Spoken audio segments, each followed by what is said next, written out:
근데 네이버가 해외로 간다. 그 비전은 좋아요. 해외로 가면 네이버가 누구랑 싸워야 되죠? 뭐 구글 같은 네. 기업이 될 수도 있고 네. 아마존이 될 수도 있고. 네.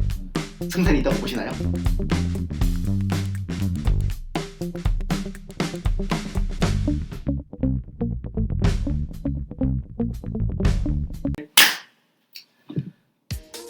안녕하십니까.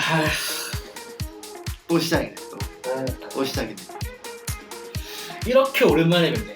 뭐 이상가족이 이상가족 얼마만에 보는 거야. 사실 그렇게 오랜만은 아니고. 그죠? 저 사실 운동장으로는 되게 오랜만에 보지만 평소에 또 가고 싶으니까. 네, 평소에 자주 보니까요. 네. 그렇죠. 자기소개 또 오랜만에 한번. 1년 반 만에 돌아온 문돌이 제이민입니다. 네. 특별 출연. 특별 출연. 네, 고정은 아니고.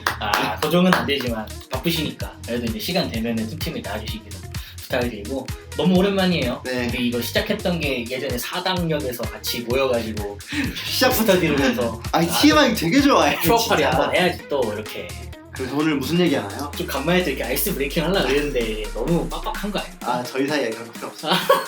필요 없어요. 알겠습니다. 간단합니다. 첫 번째 주제로 네이버랑 카카오. 질문 자체는 되게 단순해요. 예를 들면은 카카오가 좋냐, 네이버가 좋냐 이렇게 단순한 근원적인 질문이 될 수도 있고 이제 좀 더 멀리 가면은 추후에 카카오나 네이버 둘 중에 입사를 하게 된다면 혹은 이 회사에다 내가 투자를 해야 된다. 어디에 투자할 것인가? 바로 좀 싸우고 싶다. 네이버와 카카오에 대해서 이렇게 이야기를 좀 해보고 싶고 특히 우리가 지금 전문가는 아니잖아요. 그러니까 완벽하게 이 어떤 시장 상황 이런 걸 잘 알고 있는 건 아니다 보니까 여기에 관련해서 좀 사전 조사도 좀 간단히 해봤어요. 이게 현직까지는 아니더라도 이쪽 업계에서 계신 분들에 대해서도 좀 이야기들을 좀 준비를 해봤고 부족한 부분이 있더라도 이제 뭐 제이미님은 트렌드 세터시니까 이런 부분에 대해서는 본인만의 또 시각이 또 있으실 거라고 생각을 해요. 아니 왜 이렇게 부담을 주지? 시작부터? 하나씩 골라서 추천하고 싶은 기업, 가고 싶은 기업에 대해서 하나 골라보기로 했습니다. 어디를 고르셨죠? 저는 둘 다 정말 좋은 기업이고 한국을 대표하는 IT 기업이지만 그죠. 저는 그래도 카카오에 조금 더 조금 더. 조금 더 손을 들어주고 싶다. 카카오가 지금 원체 우리 생활에 또 원래 민첩하다 보니까 그럼 자연스럽게 저는 이제 네이버로 가게 되는 거고 네이버 카카오에 대해서 오늘 한번 이야기를 해보도록 하겠습니다.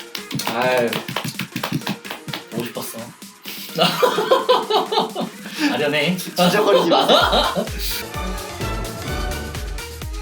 네, 그래서 네이버에 대해서도 뭐 간단한 이야기들이 있을 수 있죠. 뭐 아무래도 명실상부한 국내 포탈의 최강자고 그렇죠. 카카오는 또 다음이라는 포탈을 인수하면서 이제 카카오만의 어떤 서비스를 다음과 연계해서 다양한 이제 생활 편의형 서비스라든지 여러 사람들이 쓰는 플랫폼에서 굉장히 두각을 나타내고 있고요.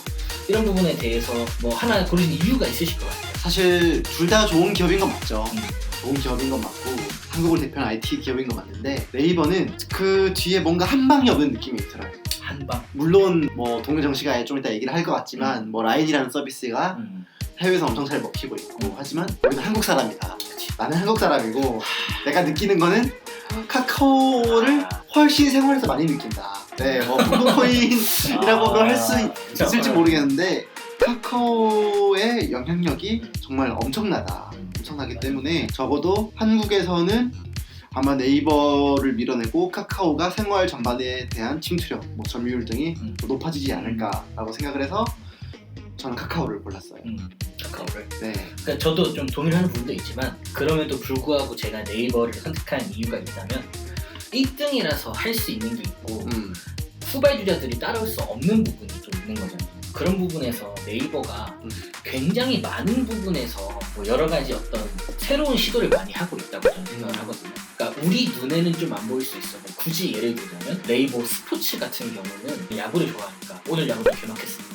근데 오늘 야구 같은 걸 딱 본다고 치면은 야구와 관련된 서비스가 스트리밍만 있는 게 아니고 뉴스도 같이 엮이죠. 여기에 이제 게임 같은 것도 같이 엮이죠. 그리고 KBO와 엮어서 또 기록도 같이 엮이죠. 이런 것들에 대해서 선정하고 그걸 개발시키고 발전시키고 하는 이런 능력에 있어서 자금력과 인력을 동원을 하는 그런 부분을 통해서 많은 서비스들을 하고 있다는 생각이 들고 다음도 물론 비슷한 게 있지만 이걸 게임으로 발전시킨다든지 아니면 브이라이브 앱을 통한다든지 유튜브에서 할 수 있는 영상이나 이런 것들을 업로드할 수 있는 사이트를 이제 네이버에서 서비스를 해서 네이버 TV 같은 걸 한다든지 그 예전에 다음 같은 경우도 팟TV 뭐 이런 것들 팟플레이어를 이용을 해서 다음 팟TV 방송 같은 거 했었는데 이런 것보다는 네이버가 사람들이 많이 이용을 하는 측면에서도 그렇고 사업적인 비즈니스적인 부분에서 굉장히 많은 행보를 보여주고 있다. 저는 이렇게 생각합니다. 동의를 하는 부분도 있고 근데 반박을 좀 해보자면 첫 번째로 네이버가 1등 기업이었던 건 맞죠. 그거는 검색에 한해서 포털로만 따지면은 다음은 네이버 세 발이 필요 안 나죠.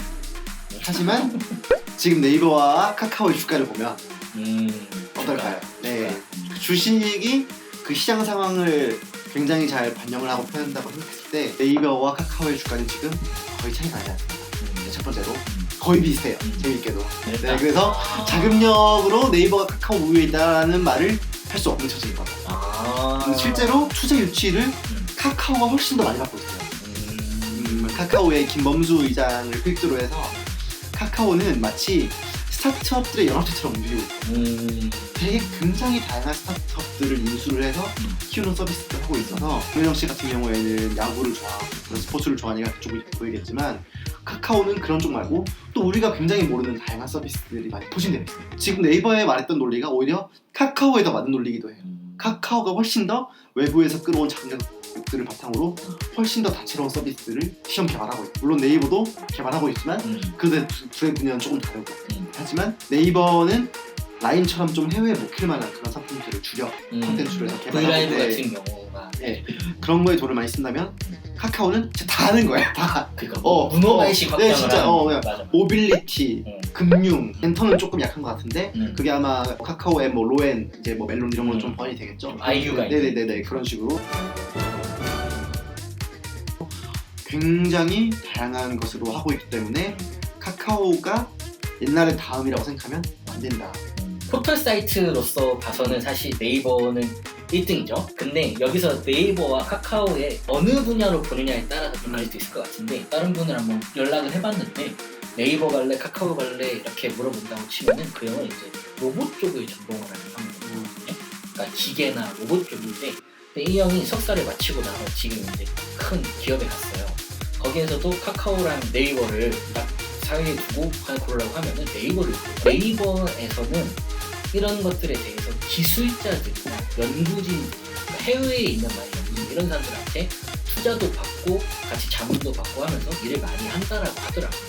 근데 카카오는 그런 것보다는 집중을 하는 계열이 이제 생활 편의 서비스이기 때문에 이제 시간이 지나면 카카오는 이제 우리 대한민국의 어떤 생활 플랫폼 형식으로 바뀔 확률이 높고 네이버는 이제 전 세계적 다국적 기업으로 갈 수 있는 주관적인 이야기일 수도 있지만 제가 생각할 때는 이런 부분에선 그러면은 이쪽에서는 다국적 기업으로 말 그대로 해외에 있는 사람들까지 끌어들일 수 있는 기업이라면 네이버가 되는 것이고 대한민국에 있는 플랫폼들을 같이 가져갈 수 있는 기업이라면 카카오가 될 것 같은데 그렇게 된다면 시간이 지나면 네이버가 좀 더 다 많은 메리트를 가져갈 수 있지 않을까 이런 생각이 좀 들었어요. 네, 뭐 사실 로봇 쪽이나 그런 걸 전공한다면 확실히 네이버는 매력적인 선택지가 될 것 같아요. 이제 거기서 조금 더 생각을 해보자면 한국을 만약에 카카오가 한국의 생활 밀착 플랫폼이 된다 그러면 한국의 사회의 영향력을 무시할 수 없겠죠. 정말로 안전한 캐시카우를 확보하는 거고 어쨌든 기업이 돈을 벌어야 되기 때문에 근데 네이버가 해외로 간다 그 비전은 좋아. 해외로 가면 네이버가 누구랑 싸우죠? 뭐 구글 같은 브랜드일 수도 있고 아마존일 수도 있고 네. 승산이 있다고 보시나요? 저는 개인적으로 네이버가 구글과 아마존과 싸운다고 했을 때 과연 어떨까? 지금 이제 한국에서의 그거를 바탕으로 해외 쪽을 계속 틈새를 몇 번 노리고까지 유효타를 만들어냈지만 정말 아마존과 구글 그리고 이제 애플도 신난탐 노리고 있고 마이크로소프트도 있죠. 그쵸. 네 그런 곳이 노리고 있는 시장에 네이버가 간다. 과연 생존의 승산은 얼마나 있을까? 유효타를 날릴 수 있는 부분에 집중을 할 수 있다면 네이버 입장에서는 생산이 충분히 있을 수 있다고. 그런데 만약에 그거를 그 캐시카우를 다음이 야금야금 뽑아서 이제 국내에서는 이제 다음이 이제 역전을 하고 그러면 네이버가 낙동강 오리알이 될 수 있는 시나리오도 그릴 수 있다. 이거는 근데 불가능한 게 뭐냐? 다음을 쓰는 사람들의 주 세대층이 카페 뭐 중고나라 같은 카페들이 이미 다 네이버로 넘어왔잖아요. 그러니까 20대들이 또 10대, 20대, 30대들이 굳이 다음을 쓸 이유는 없더라고요. 전 여기서 한 번 더 반박을 하자면